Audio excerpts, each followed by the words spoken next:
Selling lifestyle products is as a hobby is very easy, but building a brand that needs a business mindset. Are you ready?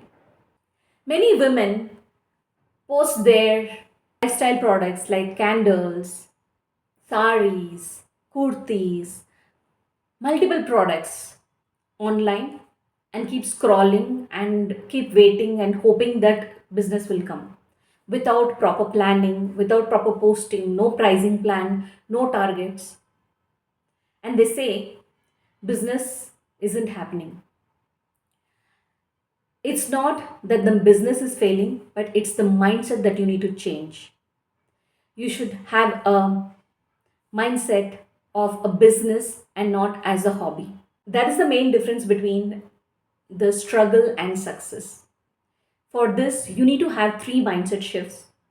The first one is from passion to responsibility. Instead of thinking one day I will scale it up, one day I will launch it online, if you have already started your business, treat it like a business.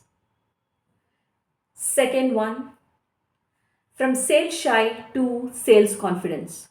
You are offering a product of value, and why feel guilty to charge for it? Ask money for it. The third mindset is from random posting to a business plan. Instead of you need to plan your pricing, profits, and the posting that you need to do, you need to treat your business like business and not as a hobby. When your mind thinks like a business owner, you start growing. Comment mindset, and I will share my own business affirmations that help me grow my Indian Vogue and E Sutra. Your business won't grow until you grow.